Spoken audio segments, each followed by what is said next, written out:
Bismillah, alhamdulillah, wa salatu wa salamu ala rasulillah, wa ala alihi wa sahbihi wa man walahu wa ba'd.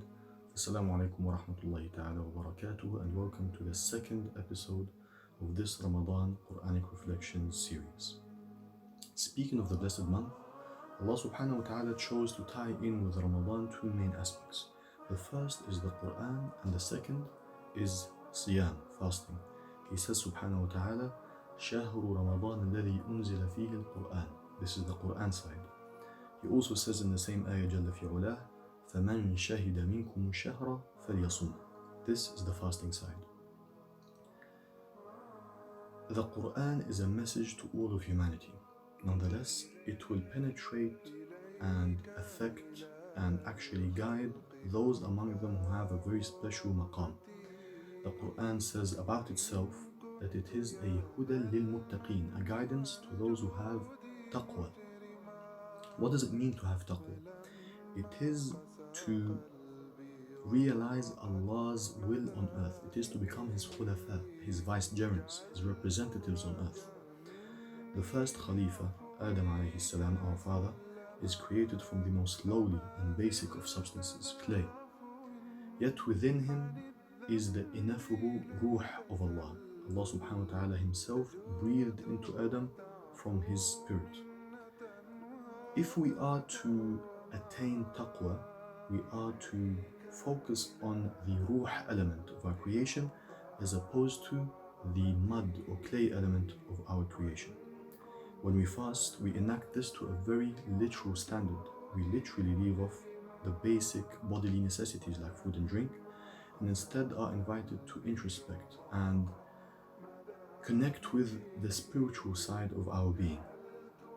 This is why the beloved sallallahu alayhi wa sallam, the perfected being, the chosen one, alayhi afdalu salatu wa atamu taslim, would fast for days on end. When his companions would try to imitate him, he rebuked them sallallahu alayhi wa sallam and told them, I am unlike you. Inni abitu yuta'imuni rabbi wa yasqini. I spend the night, my Rabb feeds me and quenches my thirst.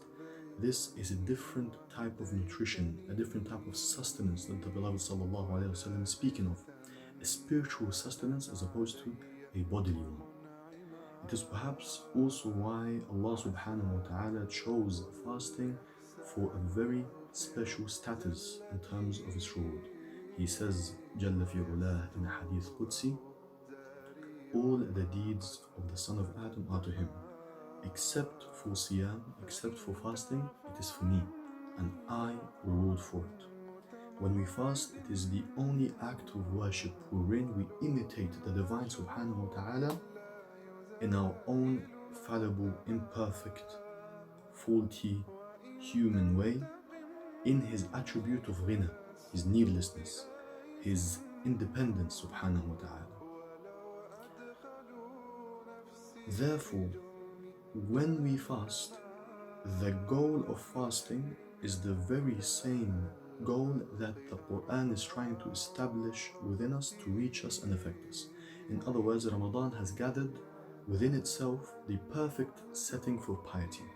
We fast during the day so that we desist from our mud side and instead connect with our ruh side, and this is the very characteristic that we need so that we are affected by the words of Allah subhanahu wa ta'ala. Wallahu a'lam, wa sallallahu wa sallam ala Nabi Muhammad, walhamdulillahi rabbil alameen, wassalamu alaikum wa rahmatullahi ta'ala wa barakatuh.